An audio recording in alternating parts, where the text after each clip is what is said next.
네, 오늘은 그 작품의 이름 짓기에 대해서 말씀을 드릴게요. 작품의 이름 짓기 참 중요합니다. 그 작품의 이름을 우리가 제목이라고 하죠. 상품의 이름은 상표라고 이야기합니다. 이제 작품의 제목이라든가 상품의 상표 이런 것들을 통틀어서 우리가 이름이라고 부르죠. 이름은 왜 붙입니까? 다른 사람의 작품 또는 나의 다른 작품 또 다른 사람의 상품과 나의 상품을 구별하게 해주는 것이죠. 네, 그런 의미에서 이 이름을 짓는데 요즘 보면은 뭐 책의 제목 같은 거 굉장히 중요하지 않습니까? 내용보다도 오히려 제목에 이끌려서 그 책을 구입하는 경우도 많이 있어요. 이렇게 어떤 작품이라든가 상품의 이름을 어떻게 잘 짓느냐, 우리가 흔히 이것을 네이밍이라고 하죠. 이것은 굉장히 중요한 작업입니다. 그런데 제목을 지었을 때 나중에 그 작품이 유명해지면은 그것을 상표로 등록하는 경우가 많이 있습니다. 그러니까 작품의 제목이 유명해졌을 때 그것을 이제 별도로 상표 등록을 하는 것이죠. 우리 저작권법에서는 제목은 보호를 해주지 않습니다. 그러니까 다른 사람의 제목을 내가 가져다 써도 저작권법적으로는 상관이 없습니다. 그래서 내 제목을 다른 사람이 내 허락 없이 사용하지 못하도록 하기 위해서는 그 제목을 상표로 등록을 해 놓을 필요가 있습니다. 또는 굳이 상표로 등록을 하지 않는다 하더라도 내 작품의 제목이 아주 저명해진다면 그 경우에는 설사 상표 등록을 해 놓지 않아도 부정경쟁방지법이라는 특별한 법률에 의해서 보호를 받게 됩니다. 그러나 아직 저명한 정도에까지 이르지 못했고 또 상표 등록도 해 놓지 않았다면 그 제목을 보호받을 방법이 없죠. 그래서 이렇게 어떤 제목을 지을 때는 그 제목을 나중에 상표 등록을 하는 경우까지를 예상해서 제목을 짓는 것이 좋습니다. 그러면 어떤 경우에 상표가 되고 어떤 경우에 상표가 되지 않는가 하는 것을 알아둘 필요가 있겠죠. 우리가 그냥 내 상표는 무엇으로 할 거야 하고 내 마음대로 짓는다고 해서 그것이 다 상표 등록이 되는 것은 아닙니다. 상표 등록이 되기 위해서는 상표로 출원을 해서 그 출원은 특허청이 하게 되죠. 그 특허청에 상표 출원을 해서 상당한 심사를 거쳐야 됩니다. 이 표장은 상표로 등록을 해줘도 좋겠다 하는 이제 그런 심사관의 판단이 있을 때 비로소 상표 등록이 가능합니다. 그러면 어떤 경우에 상표 등록이 될 수 있고 어떤 경우에 상표 등록이 되지 못하느냐 하는 것을 우리가 알아둬야 되겠죠. 자, 상표가 되기 위해서는 그 상표가 식별력을 가져야 됩니다. 식별력이란 게 뭔가요? 구별하게 하는 능력입니다. 그러니까 나의 상품과 다른 사람의 상품을 구별하게 해주는 그런 능력을 식별력이라고 하고요. 그래서 우리가 다른 말로 자타상품 식별력 이렇게 부릅니다. 그러니까 자타상품 식별력 그러면 나의 상품과 다른 사람의 상품을 구별하게 해주는 그런 기능이 있어야 된다는 것이죠. 자, 이런 자타상품 식별 기능, 즉 식별력이 없으면 그것은 상표가 될 수가 없습니다. 식별력이란 것은 다른 말로 하면 거래자나 또는 일반 수요자로 하여금 그 상표를 표시한 상품이 누구의 상품인지 알 수 있도록 인식시켜주는 것이죠. 네, 그것이 바로 식별력입니다. 이 식별력은 그 상표가 어떤 상품에 적용될 것이냐, 그 적용되는 상품을 우리가 지정상품이라고 하거든요. 그러니까 내가 그냥 상표 등록을 해놓으면은 모든 상품에 대해서 내가 그 상표권을 갖는 것이 아니라 내가 특별히 어떤 상품에 대해서 이 표장을 내 상표로 쓰겠다 하는 그 상품을 특정을 해줘야 됩니다. 그러니까 세상에 있는 모든 상품에 다 적용할 거야 이런 것은 허용이 되지 않고요. 이런 종류의 상품에 이런 표장을 내가 상표로 쓰겠다. 이렇게 출원을 하는 것이죠. 출원할 때부터 그 지정 상품을 정해야 됩니다. 나는 어떤 상품에 이 상표, 이 표장을 상표로서 사용하겠다 하는 것을 신청을 해야 되는데 그 신청하는 대상이 되는 상품 종류, 이것을 지정 상품이라고 하거든요. 이런 지정 상품과 관련해서 식별력이 있느냐 없느냐를 가지고 판단을 하게 됩니다. 이런 식별력이 있어야 되고요. 그 다음에 독점 적응성이라는 것이 있어야 됩니다. 독점 적응성이라는 것은 뭐냐면은 이 표장을 이것을 나만 사용하는 것이 과연 적당하냐 하는 부분입니다. 그러니까 내가 사과라는 상품을 취급하고 있어요. 그런데 이 사과를 취급하고 있는 다른 경쟁업자들이 많이 있겠죠. 그런 경쟁업자들도 자신의 상품을 설명하기 위해서 사용해야 되는 명칭이라든가 어떤 표장, 이런 것을 나 혼자 독점해서는 안 되겠죠. 그러니까 어떤 사과라는 제품을 설명하기 위한 명칭들, 이런 것들은 만약 그것을 상표 등록을 내가 해서 나만 사용할 수 있다고 하면은 같은 종류의 이 사과를 취급하는 경쟁업자들은 이 명칭을 사용할 수 없게 된다고 한다면은 경쟁업자들은 그 경쟁에서 상당히 불리한 지위에 처하게 됩니다. 자, 이런 경우는 독점해서는 안 되는 표장들입니다. 그래서 경쟁업자들도 자신의 상품을 설명하기 위해서 사용해야 되는 표장을 특정인에게 독점하게 해줘서는 안 된다는 겁니다. 그래서 이렇게 누군가에게 독점을 시켜줘도 다른 경쟁업자들이 경쟁 제품을 취급하는데 불편이 없다. 이래야 비로소 상표가 될 수 있다는 것이죠. 네. 그래서 이렇게 누군가에게 독점을 시켜줘도 다른 경쟁업자에게 큰 불편함이 없다 하는 그런 성질을 독점 적응성이라고 합니다. 그러니까 누군가에게 독점을 시켜줘도 괜찮다는 이런 의미겠죠.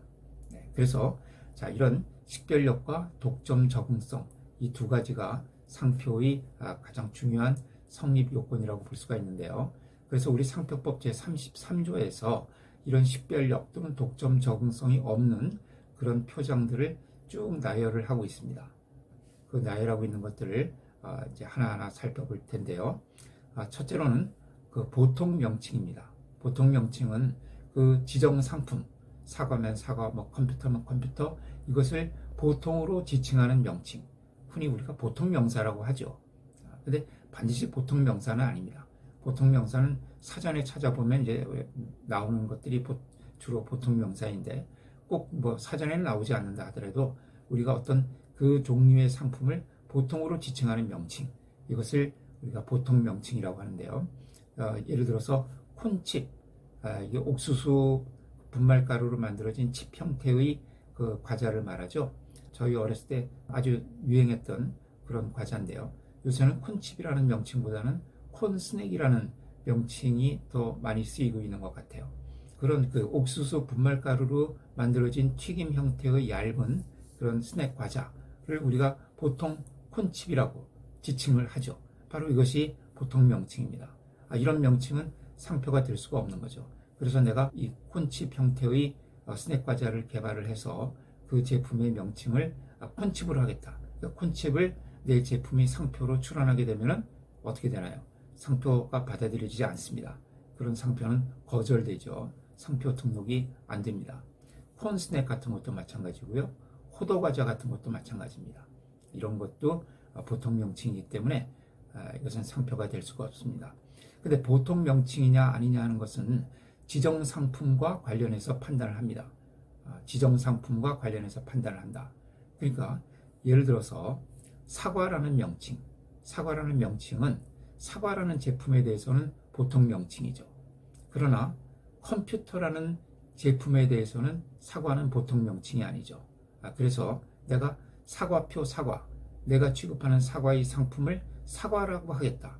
그거는 안 됩니다. 왜냐하면 내가 취급하는 지정상품, 즉 사과를 일반적으로 보통으로 지칭하는 명칭이 사과이기 때문에 사과표 사과는 그것은 보통 명칭으로서 상표가 될 수가 없는 거죠. 독점 적응성도 없고 식별력도 없습니다.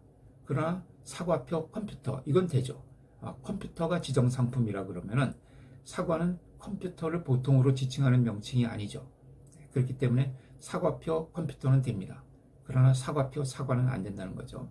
그래서 애플 컴퓨터가 우리 있지 않습니까? 네, 애플 컴퓨터. 그러나 애플표 사과, 이거는 안 된다는 겁니다.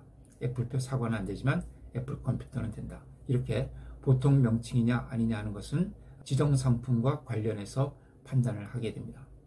자, 어떤 경우에는 원래는 상표였는데 이 상표가 너무 강력해지다 보면은 보통 명칭으로 변해버리는 경우가 있어요. 그러니까 이 제품이 아주 시장 지배력이 막강해요. 이 제품이 거의 대부분의 시장을 차지하고 있습니다. 그런 경우에 사람들이 그 상표를 가지고 그 제품을 보통으로 지칭하는 경우가 발생하게 돼요. 그렇게 되면은 그 상표는 원래는 상표였지만 너무 막강하다 보면은 이것이 보통 명칭으로 변해버릴 수가 있습니다. 그러면 그것은 상표로서 사망하게 됩니다. 자, 여기 이제 대표적으로 스테이플러. 네, 이것도 원래는 상표였다고 해요.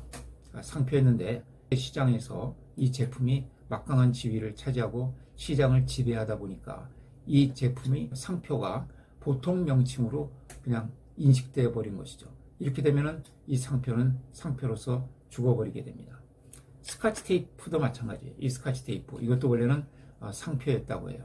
상표였는데 이것이 워낙 막강하다 보니까 사람들이 이제 스카치 테이프 그러면은 누군가의 특정인의 제품이라고 이렇게 구별해서 인식하는 것이 아니라 어떤 사람이 만든 이런 형태의 그 제품도 다 스카치 테이프라고 불러버리게 된 것이죠.